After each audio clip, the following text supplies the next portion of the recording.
boucher et gérant de la boucherie de Borderouge à Toulouse. Bonjour Oussama Saïdia. Oui, bonjour. Bienvenue sur Sud Radio. Vous êtes donc notre premier lève-tôt de l'été pour ce grand matin week-end spécial été. Vous êtes boucher à Borderouge, un quartier de Toulouse. Tiens, on vous appelle les lève-tôt. C'est quoi pour vous se lever tôt?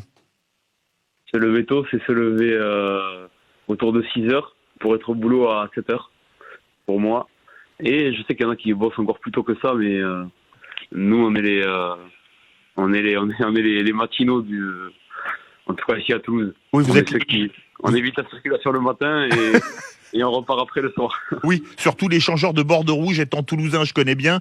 Plus on passe tôt, mieux c'est, parce qu'en général, c'est assez bouché. On salue les Toulousains qui connaissent bien le périphérique toulousain. Alors justement, vous avez lancé une nouveauté à Toulouse, le premier distributeur de viande.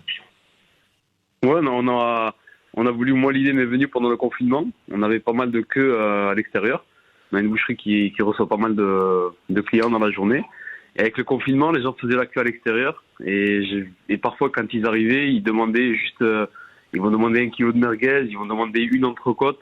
Et je me disais, ouais, c'est dommage de faire la queue aussi longuement pour une si petite quantité. Même si, voilà, malheureusement, ils n'avaient pas encore le choix. Alors, oui, allez-y. Et du coup, j'ai pensé à aller au click and collect, etc. J'ai été un peu sur Internet voir si c'était possible de le faire. Et j'ai trouvé ces casiers-là que les paysans faisaient pour leurs légumes et fruits.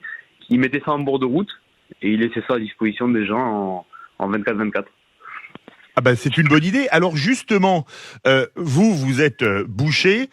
Et il y a quand même de grandes viandes dans le sud-ouest, puisque vous êtes à Toulouse. Alors, vous faites notamment de l'agneau aveyronais, vous faites le veau du Ségala également. Ça me donne faim, moi, perso. Moi aussi. Là, moi, un barbecue, on pourrait faire. Bon, dans le studio, ce serait compliqué. Ouais, à peu près. On va se faire engueuler après. Vous faites l'agneau aveyronais, c'est ça? C'est ça, on fait de l'agneau aveyronais, on a du veau du Ségala. Pas loin, on a aussi du bœuf, on prend de l'aubrac de temps en temps. Ah oui, extraordinaire l'aubrac comme bête à viande. Miam. En bœuf, c'est excellent. Après, les plus classiques, limousine, charolaise, on fait un peu de blonde d'Aquitaine. Il y a de la Salers et on a 95% sur des viandes françaises et de temps en temps, on arrive à avoir des viandes d'exception comme le Black Angus, on va avoir du wagyu japonais. C'est le top. Ah non, il y a encore mieux. Ah ouais, vous avez du wagyu aussi? Ah, on arrive à faire déjà. du wagyu une à 2 fois par mois. Alors, c'est du wagyu qui vient du Japon ou d'Australie? Parce qu'il y a... Non, c'est des élevages qui sont ici. En France? Français, c'est des élevages français. Et ils ont importé il y a longtemps les races étrangères. Oui. Et du coup, ils font des élevages ici. Ah oui, effectivement, parce que là, c'est quand même de la viande d'exception. Hein. Le Black Angus, mais surtout le wagyu. Aujourd'hui, ça coûte combien le kilo de wagyu? C'est ce qu'on appelle également, pour les auditeurs qui ne le savent pas, le bœuf de Kobe. C'est ça, c'est le bœuf de Kobe. En fonction des morceaux, sur les parties nobles comme faux filet, entrecôte, ça peut aller jusqu'à 300 € le kilo. Oui. Ah ouais, quand même. Donc la côte de bœuf à son prix. Oui. Là, pour le coup. Après, c'est un bon moyen de se faire plaisir et de changer. C'est pour ça que nous, ça reste d'exception et on va l'avoir peut-être une fois par mois et en très petite quantité. Ah oui. Et vous avez beaucoup de clients qui vous en achètent? Oui, il y a beaucoup de clients qui en achètent parce que déjà, c'est rare.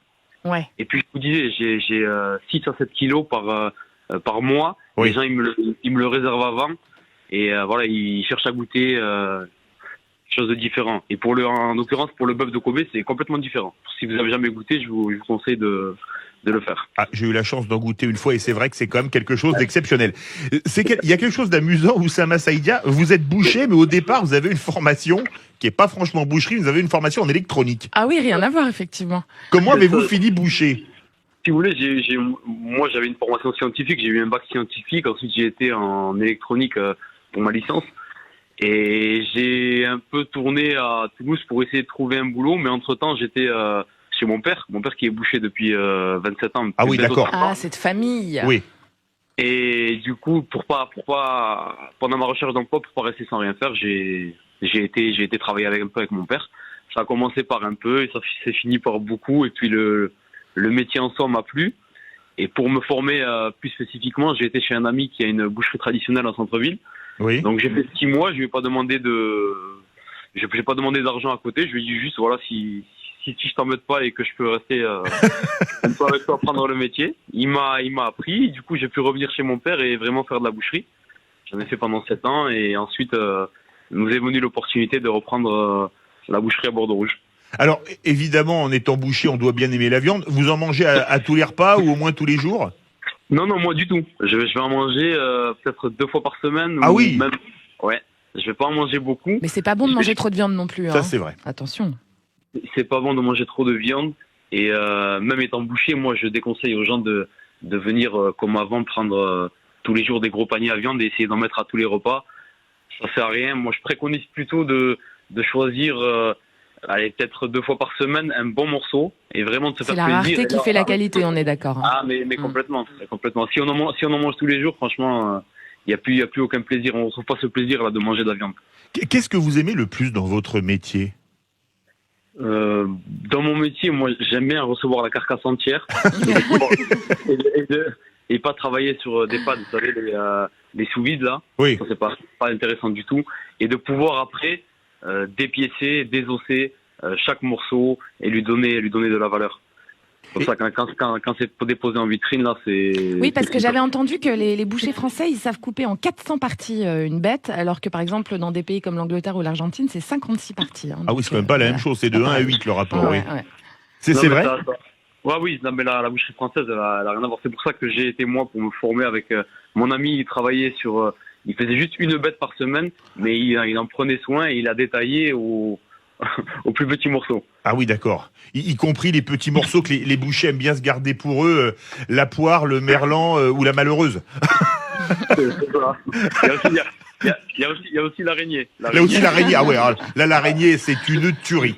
Ah, une araignée c'est la pièce la plus filandreuse avec la bavette. Mmh. C'est bien ça. Une araignée c'est extraordinaire. Ah, vous êtes un connaisseur, Philippe, hein? Oui, je suis un vrai viandard. Oui. Donc on reconnaît le viandard. Oui, merci beaucoup Merci. Oussama Saïdia, boucher et gérant de la boucherie de Bordeaux Rouge à Toulouse.